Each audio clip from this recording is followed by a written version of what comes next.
Oi, gente, eu tô sumida. Eu sei, ultimamente não tive tempo nem para respirar direito. Foram meses em que eu comecei a pegar o ritmo a respeito das coisas do mestrado. Eu tive muitos afazeres, muito texto para ler, muita coisa para estudar. Então, realmente foi um mês muito difícil nesse sentido. E aí acabou ficando coisas demais na minha cabeça. Mas lá no Instagram, @literatoando, tudo ficou normalzinho. E hoje eu estou aqui para recapitular com vocês as últimas leituras. Vamos lá? Oi, gente, meu nome é Maria Antônia e você está no Literatoando. Então, hoje eu vou falar um pouco sobre 4 livros que foram as leituras que eu fiz no mês de maio e junho. Então, esses últimos meses, por terem sido tão cheios de coisa, livros assim de ficção que eu consegui pegar do início ao fim foram só 4 livros. Eu vou falar um pouco para vocês. Estou falando só, mas assim, para mim foram ótimas leituras. Eu gostei muito de fazê-las, gostei muito de falar sobre elas lá no Instagram. Eu gosto sempre de deixar uma mensagem de que você não precisa ficar se cobrando, ficar se comparando com as outras pessoas na internet, porque muitas pessoas que estão aí no Booktube, no Bookstagram, que falam sobre livros na internet, elas se dedicam a isso, é o trabalho delas.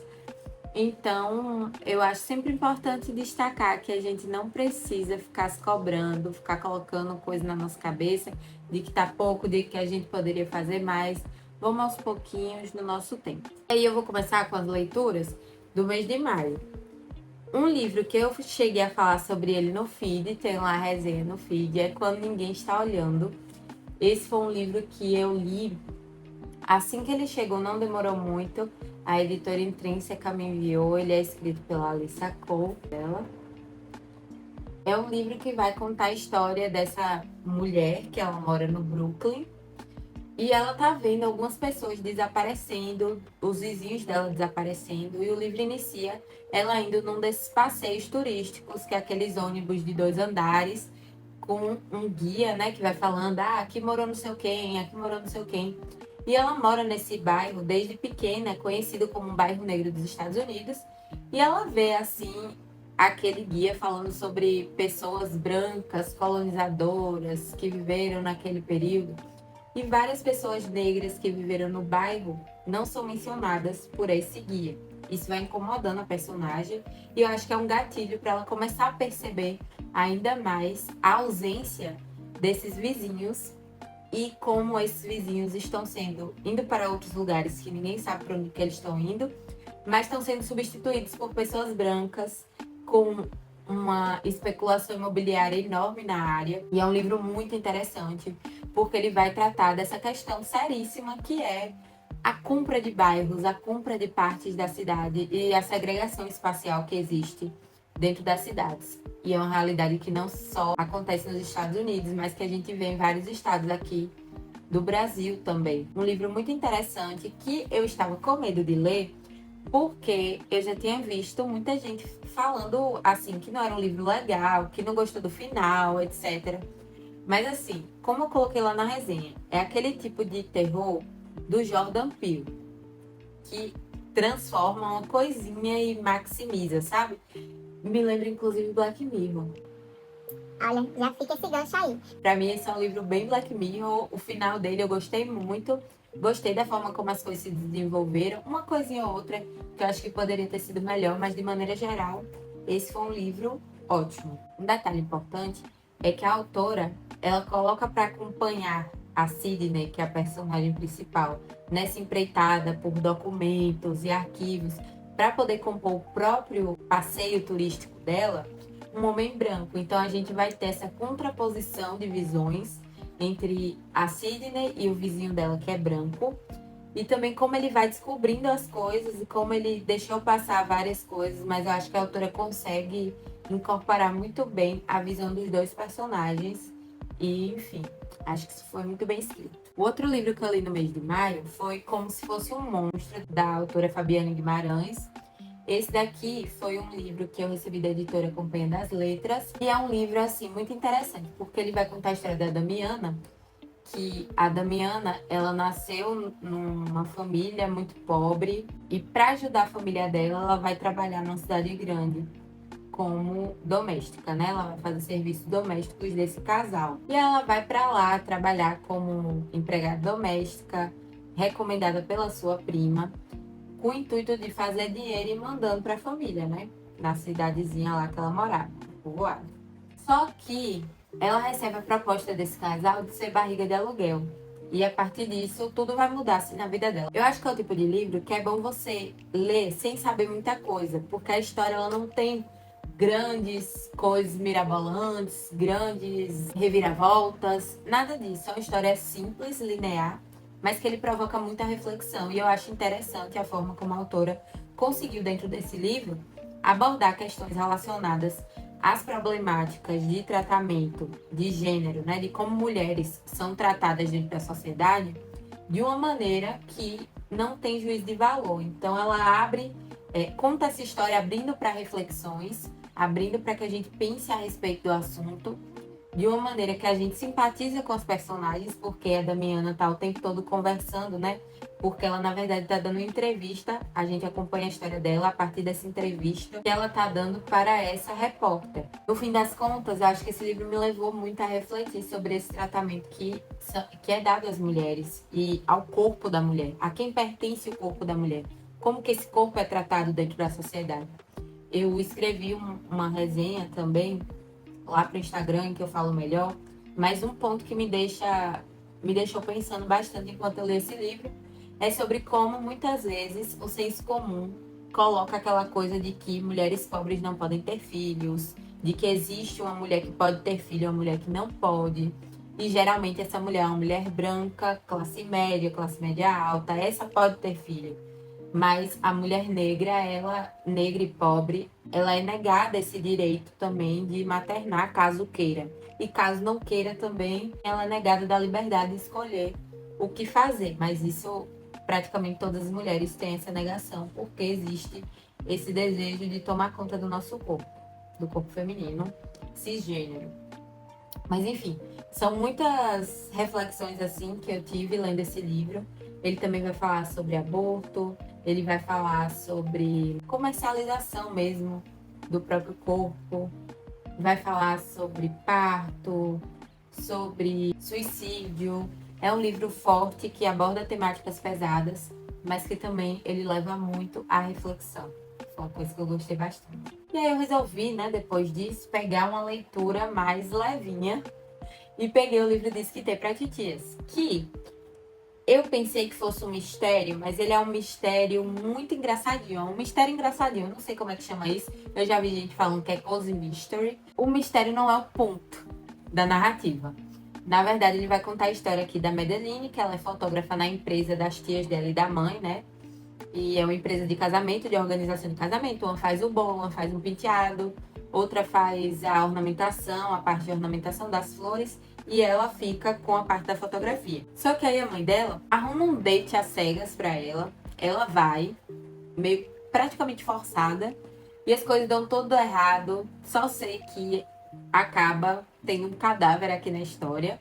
E vai ser as personagens tentando esconder esse cadáver. Então não tem um mistério de quem matou, esse tipo de mistério mais tradicional, de suspense investigativo, não acontece aqui. Por isso que eu fico meio assim de chamar de mistério, né? Porque a gente já sabe. Só que o que é mais legal nessa história aqui é a forma como a autora vai contar a organização da família da personagem principal. A família dela, as tias dela e a mãe, são muito engraçadas, as situações são muito engraçadas. E o que é legal é que ela fala um pouco sobre as tradições dessas mulheres. A dificuldade que elas têm com a língua, as barreiras idiomáticas, fazem com que tenham coisas engraçadas ali de uma forma respeitosa. As tradições são retratadas aqui de uma maneira muito respeitosa, muito legal, muito engraçada também. E esse estranhamento que a autora coloca com relação a essas tradições não fica de um jeito insensível, assim. Eu não achei, pelo menos.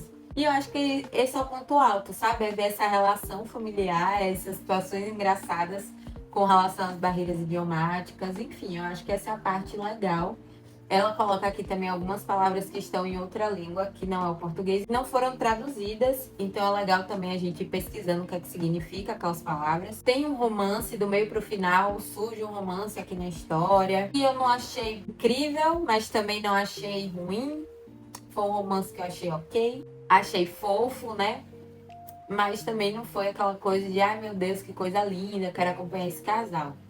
E aí a brecha que fica, porque sai um outro livro da mesma autora, que é a sequência desse livro aqui, que é Quatro Titias e um Casamento. Eu até comecei a ler, mas não tá sendo como esse. Esse livro aqui eu era mais atraída a querer continuar a leitura, e esse outro, Quatro Titias e um Casamento, não tá me prendendo, porque, assim, pelo menos até onde eu li, que foi o iniciozinho, eu tava achando meio monótono. Só que esse livro aqui, só ele se encerra nele mesmo, não fica um gancho para o próximo livro. E é uma leitura legal, uma leitura gostosinha de fazer, engraçada, dei muita risada. Então, assim, um livro aqui que eu recomendo. E por último, minha última leitura foi esse livro, Para Sempre Vou Te Amar, da Catherine Ryan Hyde. Esse daqui é um livro que eu já tinha recebido há bastante tempo da editora Darkside. Só que eu estava assistindo um vídeo do Vitor, do Geek Freak, e ele falou sobre um outro livro da autora que foi lançado recentemente pela Darkside também. E ele falou que gostava muito dos livros da autora e tal. E eu nunca tinha lido nada dela, mas fiquei muito curiosa. E aí fiz, vou pegar aqui pra ler, né? Não tá dando nada, vou ser bem sincera, não tá dando nada pelo livro. Mas o livro me fisgou de um jeito, porque assim, é muito difícil explicar a história. Porque é o cotidiano, assim, é um livro que retrata um cotidiano de uma menina, que o nome dela é Angie. Ela tem uma irmã que está no espectro autista e ela vive com a mãe, pulando de casa em casa, porque a irmã dela passa muito tempo gritando assim, na maior parte do tempo, não tem um tratamento adequado, porque elas não têm condições de arcar com um tratamento adequado. Então, as pessoas que abrigam elas geralmente não querem ficar com elas muito tempo por conta disso. Então, é uma menina de 14 anos que está passando por isso, que teve que passar pelo luto com relação ao pai que foi morto, tem conflitos com a mãe, que não tem amigos na escola, que é muito solitária, que os cuidados da irmãzinha fica para ela essa responsabilidade. Enfim, é um livro assim que me deixou muito atenta à história, porque ele foi levantando temas interessantíssimos, principalmente com relação à relação que ela tem com o vizinho. Porque em um período em que ela tá na casa de uma tia dela, a tia Vi, chega um vizinho que tem uma cachorra na casa ao lado, e a irmã dela fica fascinada pela cachorra. A irmã dela, que não gosta de cachorros, fica fissurada nessa cachorra e silencia e presta atenção naquela cachorra, quer passar um tempo com a cachorra. E aí a gente vê essa personagem principal criando uma relação de amizade com esse vizinho. E as coisas vão desenvolvendo, enfim.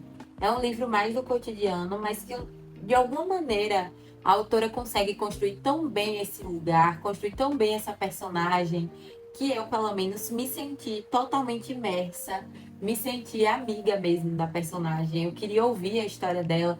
Fiquei triste quando terminou o livro, porque eu queria saber o que é que ia acontecer.